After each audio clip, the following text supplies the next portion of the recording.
Joining me now is North Carolina Congressman, House Budget Committee member Tim Moore. Congressman, good to see you. Thanks so much for being here. What's your reaction to Thanks, Maria. Good to be with you. Your reaction to President Trump and Elon Musk last night?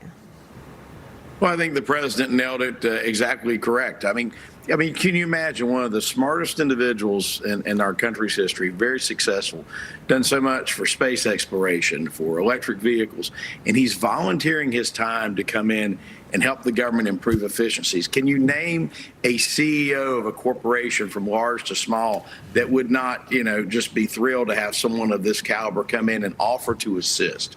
And I think it just shows the president's commitment to trying to identify the best talent out there to turn this country around. And I think it finally made it clear, about the special advisor role. I'm applauding his efforts with the president. Well, it's pretty incredible, the numbers that we're actually seeing now as DOGE has identified all of this wasteful spending. How does this happen? You just have automatic checks going out? That's one of the questions that I have. I'm a new member of Congress, and one of the questions that I'm asking is, how did this mess even happen in the first place? I'd helped write state budgets in North Carolina for 14 years, and one of the easiest things to do is to look for waste, fraud, and abuse. Sometimes it's difficult to find it, though, and it's great that this group is really digging in with a lot of new technology to find it. Yeah. I've heard some data out there as well that there's $4 trillion that they don't know where it went. It's shocking how much money is being wasted. Yeah. And with the amount of money that's taken from Americans in taxes, we owe it to them. We owe it to the American taxpayer to make sure every dollar is spent wisely. Yeah. And so I think it's a great opportunity we have right now. Yeah, and it's not just the Biden administration. This has been going on years. Automatic checks going out to groups and places that, in retrospect, you have to rethink. Why would we ever do that? Meanwhile, let's talk about President Trump's new threats of tariffs on the imports of cars, drugs, and semiconductor chips. Watch this. Have you decided specifically what the auto tariff rate should be? Yeah, I probably will tell you that on April 2nd, but it'll be in the neighborhood of 25%. What about semiconductors and pharmaceuticals? It'll be 25% and higher, and it'll go very substantially higher over a course of a year. But we want to give them time to come in because, as you know, when they come into the United States and they have their plant or factory here, there is no tariff. Congressman, your thoughts on these tariffs and the impact on the economy? Well, first, on a broader picture, I do think it's important that there's a focus on America producing more goods than we do. We produce, of course, a lot. We are the economic powerhouse of the world.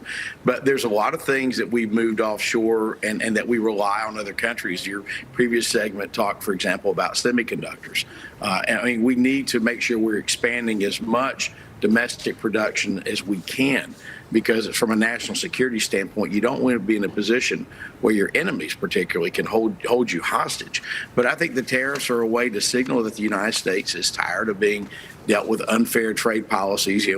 The other side of it that some of the media don't want to talk about are the high tariffs that other countries already charge the United States from everything from produce to commodities to, automobiles, motorcycles were mentioned, aircraft, you name it. Yeah. And so I think, insisting on fair trade is very important. Yeah, sure. And that's what the president keeps reiterating. Where are you and your colleagues on the budget issue? Senate Majority Leader John Thune announced a vote this week on the Senate's $345 billion budget resolution to boost border security and the military. But this bill is competing with the House's plan to cover all of the president's agenda items in one big bill. House Speaker Mike Johnson posted this on X. The House budget resolution implements President Trump's full America First agenda, not just parts of it, with promises to come back later for the rest. We remain laser focused on sending our bill to President Trump's desk to secure the border, keep taxes low, restore American energy dominance, strengthen America's military, and make government work better for all Americans. Congressman, do you feel you have the votes for this big bill? I believe that we do. And I will tell you that the House leadership is doing a great job of getting buy-in from all of the various segments of the conference. And if you look at the House proposal to deal with all of these issues, I think that is extremely important. Yes, we need to make sure we're extending the tax cuts, that we're securing the border, that we're making America energy independent. But we also need to rein in this out-of-control spending, things that DOGE has identified. And the best way to do this is to do this in one bill get this passed into law, get these things moving immediately. Because if we can turn these things around, Maria, if we can rein in this spending and lower taxes, it's going to spur this economy like it's never been spurred before. Well, how are and you so the one bill approach works. How are you reining in the spending if, in fact, we're talking about spending more on defense, spending more on the border? Where are the offsets?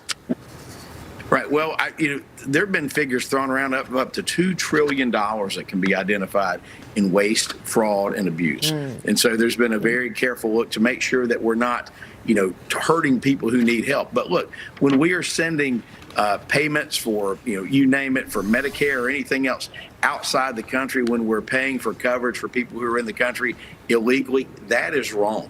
And so those are the things that are going to, we believe, identify a lot of waste that's out there. And so we're getting this data almost in real time in some cases. But what's really troubling is the question that I'm asking as a new guy: why hasn't someone done this before? Yeah. Why somebody watching what's going out the door? I mean, I don't get it sometimes. Of course. Congressman, it's good to see you this morning. Thanks so much. Great to be with you. All right, we'll be watching.